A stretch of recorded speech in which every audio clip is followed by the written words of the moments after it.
और ब्रेक के बाद एक बार फिर से आप सभी दर्शकों का अन्नदाता कार्यक्रम में स्वागत है। बढ़ते हैं अगली प्रस्तुति की ओर। अपने राज्य के ज्यादातर किसान खेतीबाड़ी के साथ दुधारू पशुओं का पालन करते हैं और इनसे अच्छा लाभ कमाते हैं, लेकिन उचित देखरेख के अभाव में कई बार यह पशु परजीवियों का शिकार हो जाते हैं, जो कि पशुओं के शरीर में रहकर इनको कमजोर कर देते हैं और कई घातक बीमारियों को फैलाते हैं। इसीलिए इन परजीवियों के दुधारू पशुओं को बचाना बेहद जरूरी है। तो इसके लिए आप कौन कौन से उपायों को अपनाएं, इस बारे में जानकारी दे रहे हैं पशु चिकित्सक डॉक्टर राहुल सेहर से। आज किसान भाइयों, हम पशुओं में बाह्य और भीतरी कृमि पर और जो एक्टोपैरासाइट हैं और एंडोपैरासाइट हैं, दोनों के ऊपर चर्चाएं करेंगे। तो किसान भाइयों, पहले हम बाह्य परजीवियों को लेते हैं, जो जिनको हम किलिली, गिचुड़ी या मिडुला बोलते हैं या पिस्सू बोलते हैं। तो किसान भाइयों, ये जो एक्टोपैरासाइट है, ये सबसे पहले तो जानवर से जानवर में फैलता है और कुछ ऐसी बीमारियां हैं जो इनके कारण और ज़्यादा फैलती हैं, दूसरे पशुओं में देखने को मिलती हैं, जैसे बेबेसियोसिस है, थाइलेरियोसिस है, जो एक्टोपैरासाइट से फैलती हैं। इनसे भी अपने पशुओं को बचा सकते हैं। अक्सर देखने को आता है कि हमारे कुछ पशुपालक भाई अपने दुधारू पशुओं में आने वाले बाह्य परजीवियों पर ठीक तरह से ध्यान नहीं दे पाते, जिसका विपरीत प्रभाव पशु के स्वास्थ्य के अलावा उसके दुग्ध उत्पादन पर भी देखने को आता है। ये बाह्य परजीवी पशुओं का खून चूस कर उनके स्वास्थ्य पर प्रभाव डालते हैं, जिससे पशु कमजोर और बीमार पड़ जाते हैं। दूसरी बात किसान भाइयों, इसकी एक अपना जीवन काल होता है, जीवन चक्र होता है। अगर हम इस जीवन चक्र को बीच में कहीं तोड़ दें, हम मान लीजिए कि हम उसके अंडे खत्म कर दें, तो अंडे खत्म कर दें तो नए पिस्सू पैदा नहीं होंगे, नए पिस्सू पैदा नहीं होंगे तो नए पिस्सू फैलेंगे नहीं, दूसरे जानवरों में पिस्सू नहीं लगेंगे।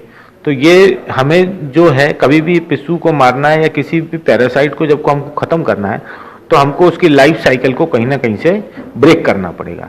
हम ये कर सकते हैं कि हम वहाँ किसी केमिकल का ऐसा यूज कर लें जिससे कि वहाँ मक्खी, मच्छर, इन सब के लार्वा और जो कृमि है उनके लार्वा भी खत्म हो जाए।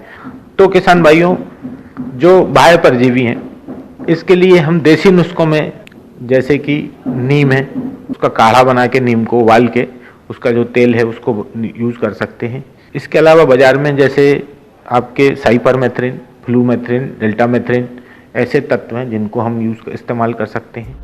पशुपालक भाइयों, इन दवाओं का घोल बनाकर पशु के शरीर पर अच्छी तरह से लगाएं, लेकिन इनका प्रयोग करते समय कुछ सावधानी रखें। जैसे दवाई लगाने के समय बड़े पशु या बछड़े बछड़ियों के मुंह में मूसिका लगा देना चाहिए, जिससे वो अपने शरीर को चाट ना सके, जिससे पशु को किसी भी तरह का नुकसान ना हो। भीतरी परजीवी हैं, ये वर्षा के मौसम में और स्पेशली जब हवा में नमी बढ़ जाए और गर्मी पड़े, इस समय ये परजीवी ज़्यादा पनपते हैं, ज़्यादा फलते फूलते हैं, ज़्यादा फैलते हैं। और क्योंकि इनके अंडों के सीजने के लिए जो समय है वो, और जितना टेम्परेचर और ह्यूमिडिटी चाहिए, वो इस मौसम में इनको मिल जाती है। किसान भाइयों, अंतः परजीवी जैसे गोलकृमि, फीताकृमि आदि पशुओं में दूषित चारा दाना खाने से और नदी, पोखर, तालाब का गंदा पानी पीने पर पेट में हो जाते हैं, जो पशुओं के स्वास्थ्य पर बुरा प्रभाव डालते हैं, जिससे पशुओं में कई तरह की बीमारियां होने की संभावना रहती है। तो आप अपने दुधारू पशुओं को इन अंतः परजीवियों से कैसे बचाएं, आइए जानते हैं। तो किसान भाइयों, सबसे पहले हम ये देखेंगे कि हमारे आसपास जो भी पॉन्ड है, जो पानी जहाँ जा रहा है, जहाँ पानी जमा होता है, उसमें हम ऐसे केमिकल्स का यूज़ कर लें जिसमें कि जो आपकी गोंच होती है या जो शंख होते हैं, शंख में जो घोंघा रहता है, वो वहाँ पे से ख़त्म हो जाए, क्योंकि वो उसकी साइकिल के बीच का एक हिस्सा है। तो ऐसे जैसे नीला तोता आप यूज़ कर सकते हैं, पोटेशियम परमैंगनेट, लाल तोता, उसको भी यूज़ कर सकते हैं। अब बात करें किसान भाइयों कि हमको जो जानवर के भीतर जो कृमि है, इनकी सफाई कैसे करनी है, कब करनी है। तो किसान भाइयों, कब करनी है इसका निश्चित समय यह है कि हमें हर अपने जानवर की पेट की सफाई, अगर वो चरने जाता है तो हर 3 माह में करनी है, और अगर वो चरने नहीं जाता है तो हर 6 माह में करनी है। जो प्राजिक्विंटल है, प्राजिक्विंटल आप दे सकते हैं, 50 मिलीग्राम पर केजी बॉडी वेट से दिया जाता है। और बाकी जानवरों में जैसे सबसे कॉमन दवाई एल्बेंडाजोल है, एल्बेंडाजोल का यूज़ कर सकते हैं आप। और एक्टोएंडोपैरासिटिसाइड यानी कि भीतरी और बाहरी दोनों के लिए आप यूज करें तो आप आइवरमेक्टिन का इंजेक्शन या डोरामेक्टिन, उससे जो एडवांस इंजेक्शन है डोरामेक्टिन को यूज कर सकते हैं। हमें जानवर को अच्छा चारा, अच्छी चीजें उपलब्ध करानी है, स्वच्छ पानी उपलब्ध कराना है और हमें जानवर की देखभाल उस समय पे थोड़ी ठीक से करनी है।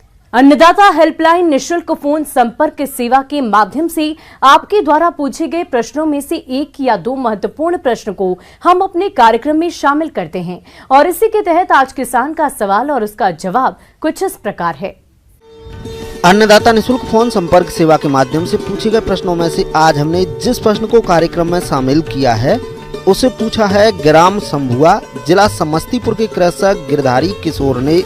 ये भिंडी की फसल को नुकसान पहुंचाने वाले रस चूसक कीटों की रोकथाम के बारे में जानकारी चाहते हैं।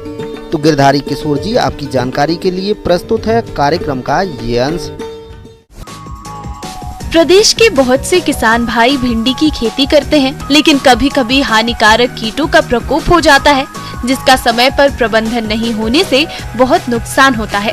और जो किसान भाई समय पर हानिकारक कीटों का नियंत्रण कर लेते हैं, उन्हें अच्छी पैदावार मिलती है। रस चूसक कीट, भिंडी की फसल में मोइला, हरा तेला, सफेद मक्खी आदि कीट का प्रकोप हो जाता है, जो फसल की फूल पत्तियों का रस चूस लेते हैं। इनके प्रकोप से पौधों का विकास रुक जाता है, साथ ही पत्तियां मुरझाकर पीली पड़ जाती हैं। इसके बाद पत्तियों का गिरना शुरू हो जाता है। इसका सीधा प्रभाव उपज पर पड़ता है। कीट नियंत्रण के उपाय: फसल की बढ़वार के समय नीम तेल 5 मिलीलीटर प्रति लीटर पानी में मिलाकर छिड़काव करना चाहिए और आवश्यकता पड़ने पर यह प्रक्रिया 10 दिन के अंतराल पर दोहराना चाहिए। यदि इन कीटों का प्रकोप अधिक हो जाए और जैविक दवा से नियंत्रण न हो तो ऐसी दशा में रासायनिक दवा इमिडाक्लोप्रिड 17.8 SL या एसिटामिप्रिड 1 मिलीलीटर दवा 3 लीटर पानी की दर से घोलकर छिड़काव करें। और आइए अब एक नजर डालते हैं राज्य की कुछ चुनी हुई मंडियों के प्रमुख फसलों के बाजार भाव पर।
किसान भाइयों, अन्नदाता आपकी सेवा के लिए संकल्परत है। कृषि संबंधित समस्या और सुझाव के लिए आप हमें इस पते पर संपर्क कर सकते हैं।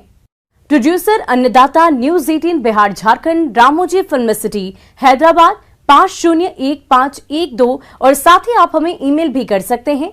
हमारा ईमेल आईडी है p18annadatabihar@nw18.com। इसके अतिरिक्त आप हमें निःशुल्क हेल्पलाइन नंबर 180088921663 पर सोमवार से लेकर शनिवार सुबह 10 बजे से शाम 4 बजे के बीच संपर्क कर सकते हैं।